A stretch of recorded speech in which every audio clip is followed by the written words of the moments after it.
Svadobný závoj je symbolický doplnok, ktorý dotvára celkový vzhľad nevesty. Jeho dĺžka a štýl môžu značne ovplyvniť, ako budú vaše svadobné šaty a celkový vzhľad pôsobiť. Krátky závoj siaha len po bradu alebo ramená a skvele sa hodí k moderným alebo vintage šatám, ako aj k jednoduchým šatám v minimalistickom štýle. Je ideálny pre nevesty, ktoré chcú dosiahnuť neformálny, no elegantný vzhľad. Závoj po lakte je univerzálna voľba, ktorá siaha približne po lakte nevesty a perfektne doplní šaty s bohato zdobeným korzetom alebo princeznovským strihom. Závoj po konce prstov ponúka rovnováhu medzi eleganciou a pohodlnosťou a je populárnou voľbou pre šaty v klasickom alebo čistom štýle. Dlhý závoj po zem, ktorý nezakrýva vlečku šiat, je vhodný pre šaty s romantickým alebo bohovzhľadom a dodá vášmu vzhľadu dramatický efekt.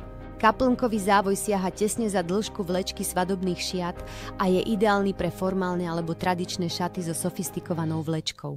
Najdlhší katedrálny závoj sa rozprestiera po podlahe a často sa ťahá až niekoľko metrov za nevestou, čo je skvelou voľbou pre výrazný kráľovský vzhľad. Pri výbere dĺžky závoja je dôležité zvážiť strih a štýl šiat, aby závoj doplnil vaše šaty, namiesto toho, aby s nimi súperil.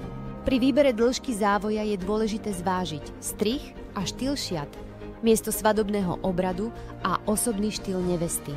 Nech sa rozhodnete pre ktorúkoľvek dĺžku, pamätajte, že svadobný závoj je nielen doplnkom, ale aj symbolom, ktorý vás správne vystihne a urobí váš deň nezabudnutelným.